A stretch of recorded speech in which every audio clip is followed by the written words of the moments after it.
PU Rahmat, terima kasih kepada saya punya sahabat. Dia tanya soalan kenapa saya nak join Sumut, sedangkan gaji saya dah besar, tak perlu nak duduk dekat sana makan vegan. Tuan-tuan tahu tak vegan tu apa? Vegan ni dia lagi teruk daripada vegetarian lah. Kalau vegetarian tak boleh makan, tak boleh makan telur lagi. Kalau vegan ni sumber-sumber daripada binatang langsung tak boleh makan. So makan vegan selama 55 hari. Banyak benda-benda yang ketidakselesaan. Lagi-lagi pergi toilet, cakap pasal toilet, cakap pasal mandi pula. Bila cakap pasal mandi, lagilah mandi saya duduk sana 9 hari sekali mandi. Yang kali kedua 10 hari sekali baru mandi. Tapi okeylah, badan saya tak bau baeng. Kalau bau baeng apa, memang. So salah satu tujuan utama saya bila pergi ke Sumut ni sebab saya terpanggil. Masa Sumut 1.0 tu saya tak kenal pun mereka ni. Saya tak kenal pun. Tapi masa tu saya bertugas dekat Dubai. Jadi saya setiap petang ikut perkembangan live mereka-mereka yang duduk kat atas kapal ni yang sedang menuju ke Gaza.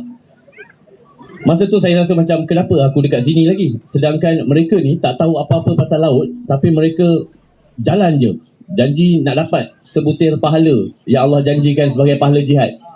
Jadi bila saya terpanggil, bila tengok dia orang, saya yang ada ilmu dan bidang saya marine ni, perkapalan ni, baik saya ke depan.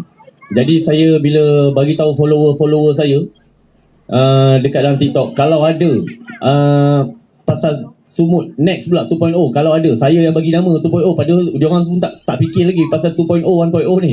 Saya suka-suka cakap kalau ada 2.0 lagi, bagi tahu macam mana nak isi orang. Memang betul tuan-tuan. Masa tu follower saya banyak yang DM saya, "Cip, dia orang tengah cari orang. Cip, dia." Saya pun tengok satu-satu, semua orang push aku ni. Memang dia orang nak kena aku tangkap, kena syahid kat sana rasanya. Jadi saya terus isi orang sebab saya bukan cakap kosong lah. Saya memang betul-betul nak bagi. Sebab saya nak dapat sebutir mutiara pahala sebagai jihad kerana Allah Ta'ala.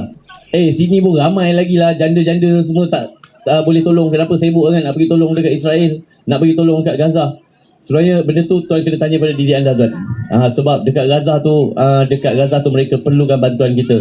Sampai Allah dah tulis dalam Al-Quran pun pasal pertolongan itu diperlukan sampai kita dan anak cucu kita. Jadi saya hanya bukan sebagai sekarang awak dah pergi berjaya tak? Makanan sampai tak? Panadol berapa biji sampai? Ada orang tanya tuan. Jadi persoalan saya pergi sana, kita bukan sekadar hantar bantuan makanan dan juga ubat-ubatan. Tapi sebenarnya kita pergi untuk break the silence dan break the siege. Apa itu break the silence? Kita nak bagi tahu satu dunia tengah ambil peduli pasal Palestin yang negara-negara maju seperti, saya tak nak sebut dekat sini lah. Kita boleh ambil negara contoh, negara jiran kita, Singapura, mereka tak ambil tahu. Tapi ramai orang-orang Melayu, orang Islam kat sana mesej saya, nak bagi duit kat saya. Saya tak ambil duit lah. Saya kata kalau makcik nak juga, saya jual buku saja. Saya tak ambil duit orang macam tu. Jadi dia orang cakap tak, saya nak sedekah ke jalan Palestin.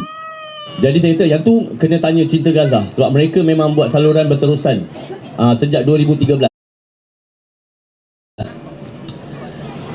Itulah punca saya isi borang dan saya jumpa dengan hamba Allah ni. Kebetulan pula masa saya jumpa dia orang ni dekat Kuala Lumpur, saya jadi tenaga pengajar pada mereka. Jadi masa jumpa tenaga pengajar, saya pun banyak bertanya dengan dia orang.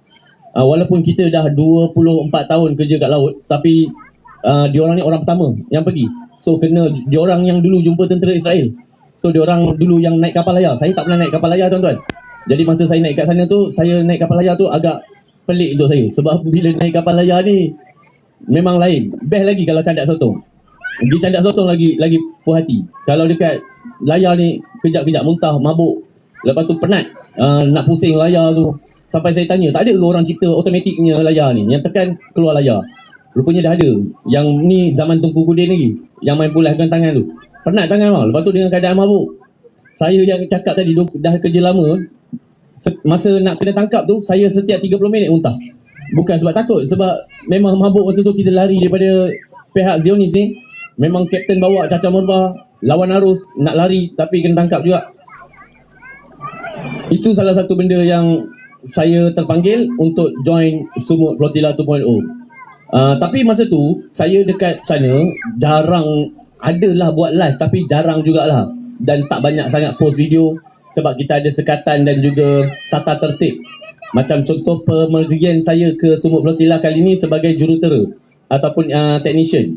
Jadi kru-kru kapal ni dirahsiakan identiti mereka sebab dekat sana ada banyak cabang-cabang dan juga saluran-saluran yang mereka boleh tembusi untuk mendapatkan anda dan mengugut anda. Seperti yang terkena dengan sahabat-sahabat saya, yang saya dengar pun saya rasa gerun.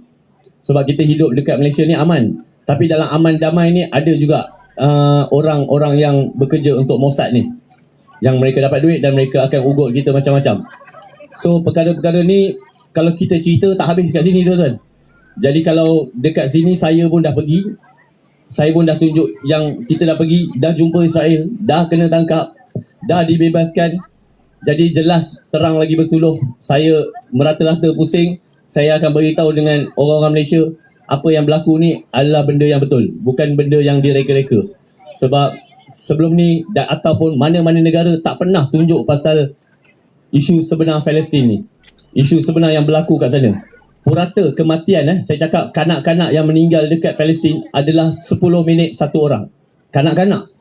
Tapi kuasa Allah tu, dia orang buat bancian tahun 2014 ada 2.5 juta rakyat Palestin.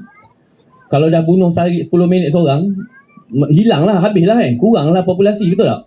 Sebab dia orang membantai kampung-kampung tu semua. Kita tak tahu cerita ni. Saya pergi sana baru saya baca semua, macam ni Pergi sekali tengok layanan mereka memang betul. Kita yang nak bagi makanan dekat orang, kita dianggap mulia kalau kat sini. Tapi dekat sana, kita nak hantar barang bantuan, dia cakap kita ni pengganas. So kita yang pergi ke Sumut Flotilla mungkin ada yang cakap nampak hero lah apa, tak ada. Kita hanya pengantara saja untuk misi kemanusiaan ni.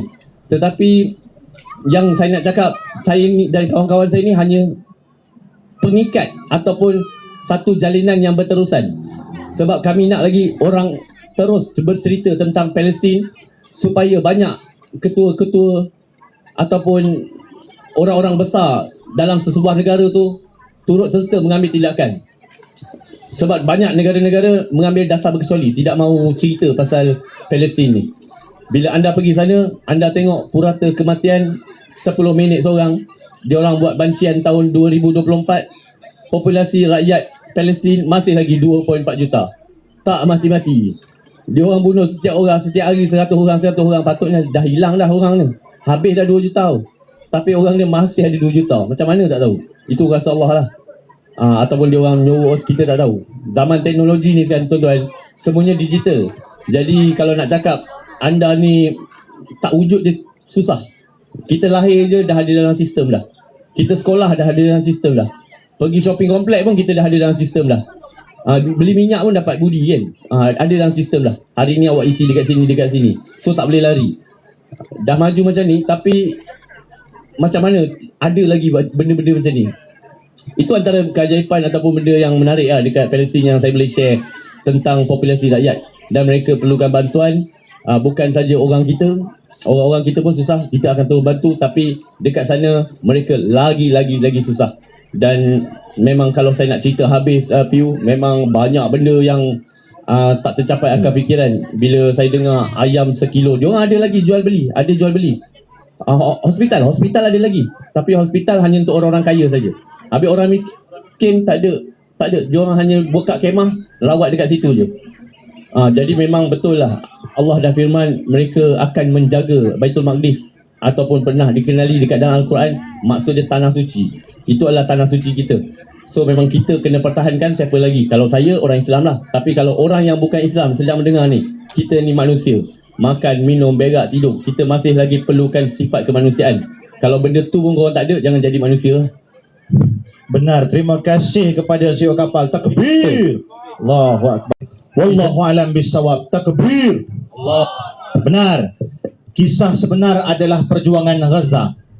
Kami hanya melalui, kalau kata 1% tidak, 0.1% mungkin, tapi terlalu kecil apa yang kami lalui. Tapi kecil-kecil itu pun tetap menggambarkan apa yang berlaku kepada orang-orang Gaza. Contoh macam CEO kapal, dia dah kena lah, walaupun bukanlah tepatnya komando rest, tapi dia panggil stress position. Boleh tunjuk sikit tak macam mana keadaan tu? yang dikenakan. Dia mula-mula okey kat sini. Okey, dia akan kita buat demo lah Yang ni CEO kapal sebab dia tak tahu, jadi kita tunjuk. Sebab masa sumut kali ni, sahabat kita ni dia kerja darat. Dia buat sumut darat. Jadi dia tak tahu yang sebab nombor 1 pula yang pergi Eliza, dia tak tahu macam mana kena cekuk dengan Israel ni. Zionis, jangan cakap Israel, Zionis. Okey, tangan digari. Dia tengok kita. Saya rasa kita libatkan penonton lah. Adik 2 orang sini, come to papa. 2 orang sini, semangat tengok. Mari sini. Tepukan gemuruh untuk adik kita ni. Semangat tengok. Abang CEO kapal, mari depan. Kalau aku terfikir, kalau aku tertonggeng sini kan, baik saya guna budak-budak. Jadi saya baik, cepat sikit otak terfikir. Okey. Soalan je lah. Soalan je. Okey, tunjuk. Okey. Awak dekat sana. Macam ni. Dia pegang macam ni. Tangan kat depan, kena gari. Dia cekuk macam ni, duduk. Terus dia pegang. Dia Cepat sangat nak sujud tu. terus dia suruh jalan. Dia tak bagi tengok lagi. Oh macam ni. Oh kami beza. Itu kalau Berjalan. Masa tak kena gari, dia buka macam ni. Tundukkan terus. Sama. Sama dengan kami. Kita tak boleh ikut dia punya Kalau kita tak boleh ikut dia punya langkah, memang kita terseret lah. Sebab bila dah ada keadaan macam ni, kita akan macam kita jalan tu gede. Kalau tak boleh kejar, macam nenek-nenek, pakcik-pakcik yang tua tu, umur 70, 60 lah, dia memang kasar, kita kena seret lah. Jadi kita akan nampak Mak Saleh, kulit dia orang sensitif, kena luka sikit, seminggu dia orang lebam. Macam tu lah. Terima kasih. Tapi saya nak juga buat satu keadaan yang kami kena masa dekat Ashdod. Okey, adik duduk ni macam abang tadi duduk ni, duduk selutut. Okey. Tangan kat dulu. Tangan macam ni. Okey, kalau ini tentera tak nampak. Kalau tentera nampak, tentera sepak untuk naikkan dia punya lutut, naikkan lutut dia. Naikkan lutut. Macam tu. Aku buatlah 3 jam. Sebab kami kena 3 jam. Susah ni. Tapi kalau penat, kita turun kalau lutut kita. Turun lutut penat. Tentera nampak, tentera pukul. Nampak lucu. Tapi kalau kena 3 jam, sakit sehinggakan dahi kita ni luka. Sebab semua pressure, tekanan dekat dahi. Dahi saya luka. Tapi ada seorang orang Terengganu, Cip Awi, Cik Asmawi orang Terengganu, dahi dia tak luka. Saya pelik, kenapa dahi tak luka? Hebat dahi dia. Rupanya bukan dahi dia hebat, dia letak pasport dekat dahi. Dia cerdik, saya bukan cerdik. Okey, silakan. Dah lama sangat tu. Tapi ada berjuang, insyaAllah, gaya-gaya berjuang. Takbir. Nasib dia. Hadiah, nak hadiah? Nak hadiah? Nak tak? Tak nak pula. Nak ke tak nak? Main sini. Ustaz dah panggil, mestilah ada hadiah. Mana dia? Ni. Ustaz akhir zaman kan banyak duit. Ustaz akhir zaman duit RM10. Alhamdulillah. Hazwani Helmi belayar kali pertama dan dipenjara, belayar kali kedua, tapi qadar Allah tidak izinkan untuk meneruskan perjalanan. Mungkin boleh ceritakan sikit perspektif sebagai seorang wanita. Dan kena ingat, para ulama telah sepakat, antaranya Ketua Kesatuan Ulama Sedunia, yang Tuan Guru Haji Hadi juga pernah menjadi timbalan Ketua Kesatuan Ulama Sedunia ini. Ittihad Ulama daripada bahasa Arabnya. Sekarang ketua dia adalah Syekh Ali Qaradaghi, mengambil kepimpinan daripada Syekh Ali Qardawi, mengatakan bahawa wanita pergi berjihad di Sumuk Flotilla dianggap sebagai berjuang kerana Allah.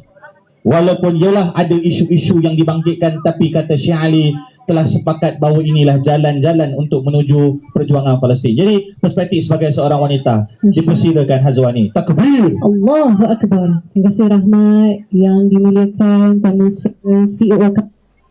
CEO kapal Kak Jah dan juga semua orang-orang Terengganu ni. Masya-Allah. Assalamualaikum. Masya-Allah, saya lahir Terengganu. Tapi dok sampai berapa tahun? Bismillah. Siapa? Bismillah. Oh gitu. Jangan pegang bawah. Jangan pegang. Gini. Kalau tak boleh ni terbalik. Dah sampai setahun. Oh, dahsyat sangat punya penyanyi. Saya cuba lah. Sebab Lahir Terengganu patut Sabah. Jadi kalau nak cakap bahasa Sabah tu lagi boleh lah cakap Sabah berbanding cakap bahasa Terengganu ni. Tapi sebabkan kita nampak ada mak kat sini, ada ayah-ayah, ada adik-adik, kakak belaka, jadi kita cubalah. Tapi mungkin bunyi dia flat sikit, tapi kita cuba sikit. Jadi perspektif misi kemanusiaan daripada kacamata wanita kan. Sebelum saya nak cerita tentang perspektif wanita, saya nak kongsi sikit ayat daripada surah Al-Isra ayat ke-1. So baru-baru ni kan kita masuk awal Muharram.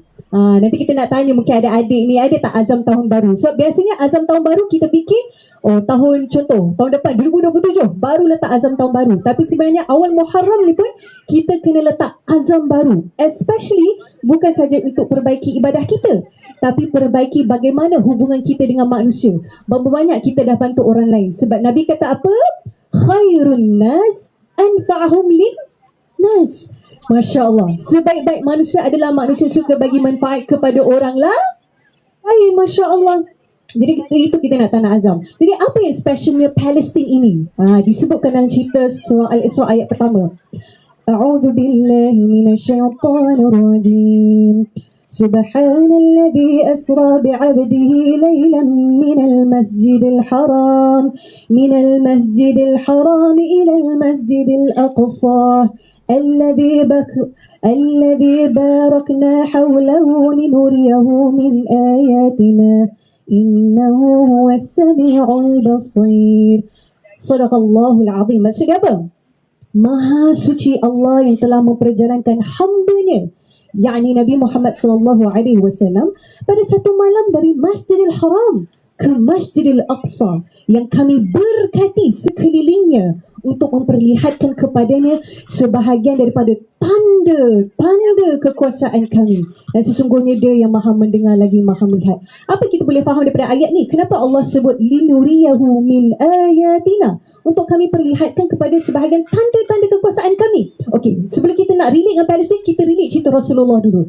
Masa tu Nabi dibawakan daripada Masjidil Haram ke Masjidil Aqsa dalam keadaan yang sepantas kilat. Kita kalau datang sini naik siapa sini naik kereta? Berapa ramai naik kereta? Naik motor ada tak? Dok ramai. Mesti naik kereta lah kan. Berapa lama perjalanan nak datang ke sini? 2 minit. 2 minit. Oh, memang duduk dekat sini ya. Oh, Masya Allah. Ada yang 2 minit. Tapi Rasulullah Allah nak bawa tu sepantas kilat. Tak logik.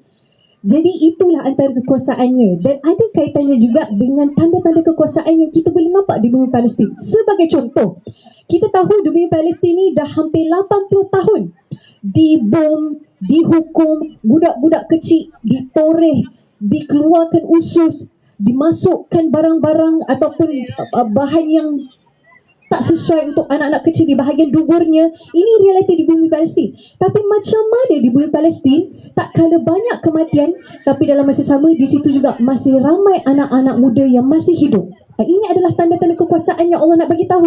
Mungkin pandangan kita nampak Palestin ini kesian mereka diuji, kesian asyik dibunuh. Tapi sebenarnya Allah nak bagi tahu, sebenarnya ada kekuasaan lain yang aku nak bagi tahu dekat dia. Walaupun Israel ada ketenteraan yang power, tapi kekuasaan aku boleh meramaikan lagi umat di bumi Palestin. Dan sekarang ini kalau kita tengok, yang menyokong Palestin bukan hanya orang Islam, tapi negara-negara Eropah yang menyokong orang Islam. Ini antara kekuasaan Allah SWT.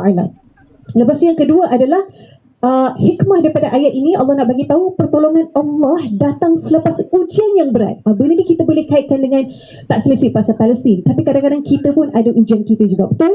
Mungkin ada di antara kita yang mungkin diuji dengan rezeki, mungkin diuji dengan rumah tangga, mungkin diuji dengan kawan-kawan. Kita rasa terduduk, kita rasa ya Allah, di mana silap saya ya Allah? Saya dah solat ya Allah, saya dah baca Quran ya Allah, kenapa engkau uji begini? Ini yang kita kena ubah mindset. Dan kita kena ambil mindset orang Palestin.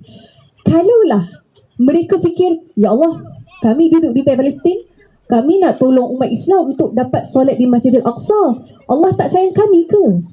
Boleh kalau ni kok orang Palestin cakap macam tu. Tapi mereka tidak ada pemikiran macam tu. Sebab apa? Mereka tahu dunia ni akhirat nanti tempat untuk kita rehat selama-lamanya. Dan disebabkan itu juga kita tengok rentetan perjalanan Nabi kan. Sebenarnya masa peristiwa Nabi dibawa Masjidil Haram ke Masjidil Aqsa, kemudian ke Sidratul Muntaha, waktu tu Nabi diuji paling dahsyat. Siapa tahu peristiwa saat Nabi paling sedih sangat-sangat. Okay, kita bagi ABC lah. Masa tu Nabi kehilangan 2 insan yang Nabi sangat-sangat sayang. Siapa tahu? Siapa 2 insan yang Nabi sangat-sangat sayang? Sayyidatina? Sikit lagi. Sayyidatina Khadijah, Masya Allah. Dan juga pakciknya. Kita ni bila kita kehilangan orang yang kita sayang, tak payah cakap orang kita sayang, hatta kucing pun, kalau kucing kita meninggal, kita boleh rasanya setahun 2 tahun tak move on lagi. Tapi bayangkan Allah SAW diuji, tapi masa tu Allah nak bagi tahu, berbahagialah. InsyaAllah setelah ujian yang berat akan hadirnya hadiah yang Allah nak berikan. Dan hadiah, kalau kita tengok konteks orang Palestin sekarang ini, mereka diuji dahsyat, turun-temurun diuji. Dan ujian tu mereka tak boleh pilih, kata kejaplah Allah, bagilah saya rehat sekejap. Tak ada. Daripada kecil, bayi umur macam adik dia pun nak pergi sekolah, boleh kena bom. Mereka tidak ada pilihan. Tapi mereka tahu apa? InsyaAllah setiap ujian tu akan ada hadiah yang Allah nak berikan. Jadi sekarang ni kita nak masuk perspektif wanita pula. Saya nak kongsi cerita yang sangat ringkas. Seorang wanita yang bernama Razan An-Najjar ni, kalau dia masih hidup, dia seumur dengan saya 29 tahun. Dan saya tahu kisah ini sebab masa itu tahun 2019, saya dapat pergi ke Gaza bersama dengan Kak Ja, dan kami pergi sendiri ke rumah Razan An-Najjar. Waktu tu Razan An-Najjar ni sangat viral cerita dia. Dan kenapa dia viral? Sebab Razan An-Najjar ni waktu kecil, mak dia cakap dia ni memang ada sifat empati tinggi, suka tolong orang. Sampai satu tahap waktu dia remaja, orang Arab ni dia biasanya kahwin muda, kadang-kadang belasan tahun pun dah boleh kahwin dah. Jadi masa tu dia bertunang, dan dia sanggup jual cincin tunang dia, dia sanggup jual telefon bimbit dia untuk beli ubat kepada orang yang tak ada duit. Subhanallah. Dan waktu cuti dia, setiap hari Jumaat, waktu tu ada perkumpulan apa namanya tu? The Great March of Return. Masa tu semua anak-anak muda berkumpul lah, macam kita lah sekarang macam ni kan. Akan berkumpul, depan tu Israel. Diorang akan cakap, kembalikan tanah kami. Tanah yang kamu duduk tu adalah tanah kami. Tapi apa Israel buat? Pengecutnya mereka ini, mereka tembak setiap anak muda. Dan mereka tembak tu bukan tembak mati. Dia akan tembak yang mencacatkan anak muda. Dan mereka menggunakan peluru butterfly yang bila kena dekat badan kita ni akan pecah seluruh organ dalaman, mengakibatkan orang tu sama ada memang akan trauma teruk ataupun memang no chances to live. Ringkaskan cerita, akhirnya Razan An-Najjar telah pun syahid pada bulan Ramadan. Dan akhirnya sebabkan perjuangan dia, sebabkan dia yakin setiap ujian Allah nak bagi hadiah, akhirnya dia telah pun berehat mudah-mudahan di syurga Allah. Dan akhirnya dia memberi inspirasi kepada ibu dia untuk seorang aktivis. Bayangkan orang berusia dah 50-an ni biasa waktu rehat, tapi akhirnya dia menjadi seorang aktivis. Dan adik dia pula untuk menjadi seorang lawyer, sebab dia tahu dengan ilmu dan kekuatan. Background dia hanya kru kapal yang biasa. Lepas tu engkau pula nak ajar aku. Bila cadangan saya, bila saya nampak banyaklah permainan-permainan yang membuatkan kita kena bersabar lah. Banyak bersabar tu telah mengajar saya satu benda yang baru. Kedua, demam berpanjangan dengan makan makanan yang tidak sihat. Faham?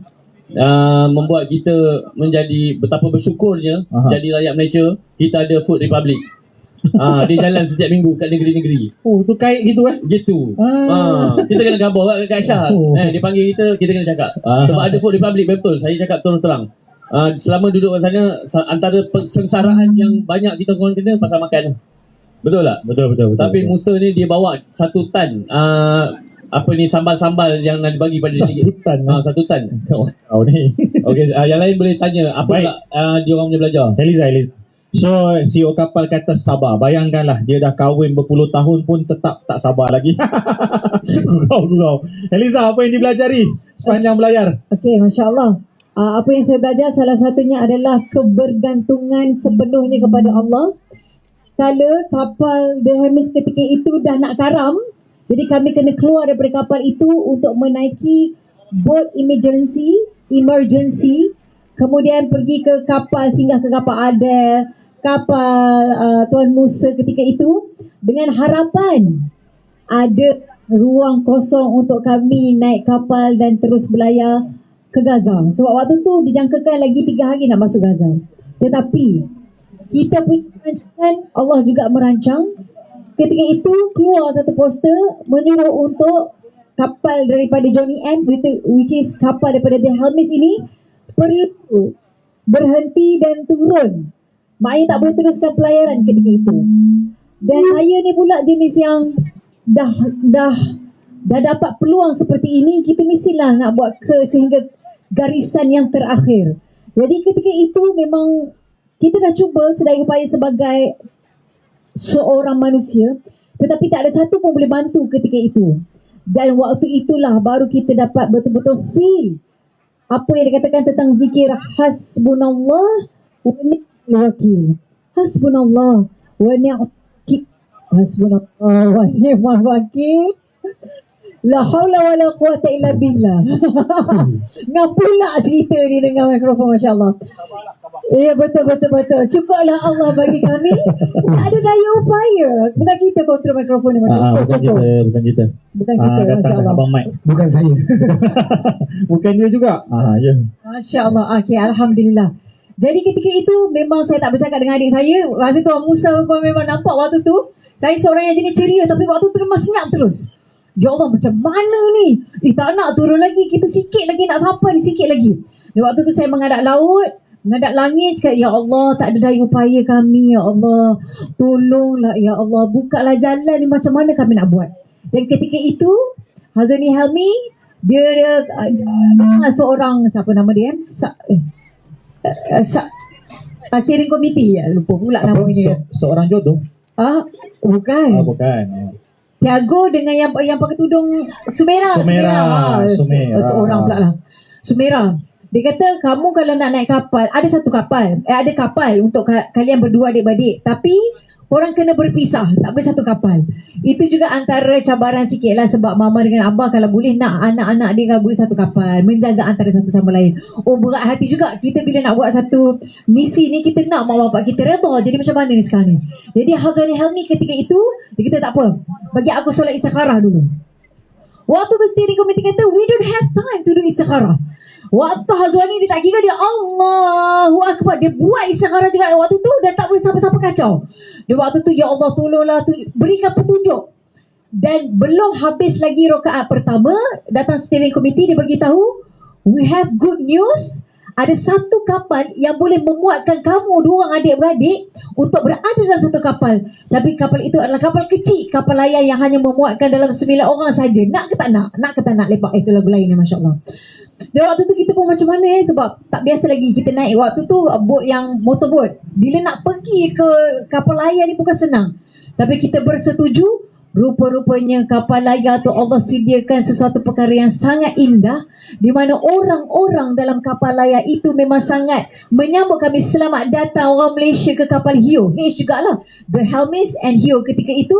Dan waktu tu masuk je ke dalam kapal layar, macam CEO kapal kata, Hazrani Helmi sudah muntah walaupun baru 2 minit.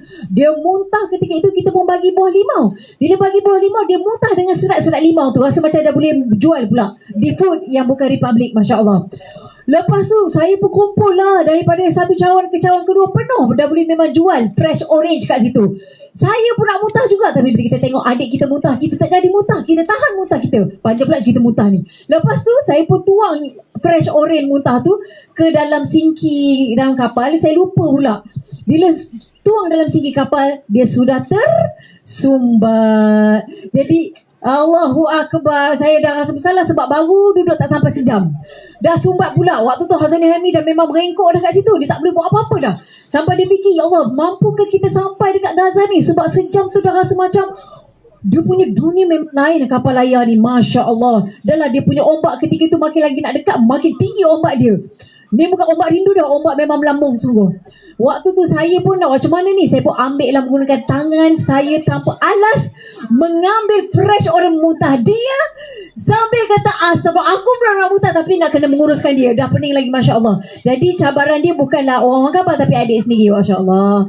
Tetapi hebatnya, Masya Allah, Allah bagi Hazrani Helmi dia muntah sampai saat interception. Jadi rejim Zionis pun kena teman dia. Bila nak pergi toilet, rejim Zionis kena teman. Bukan masuk dalam toilet lah, dia teman untuk sampai ke toilet je. Jadi dia muntah lagi kat situ sampailah masuk ke dalam penjara, Masya Allah. Jadi ketika itu memang kita rasa Masya Allah betul-betul kebergantungan kita pada Allah. Dari sudut dalam keadaan tiada makanan, tak ada minuman, lepas tu dalam keadaan yang memang tak tahu keadaan kita macam mana, kita minta pada Allah. Sesungguhnya Allah lagi dekat daripada urat merih kita, urat leher kita. Cuma kita je kadang-kadang kurang yakin yang betapa Allah sentiasa bersama kita. Wallahu a'lam.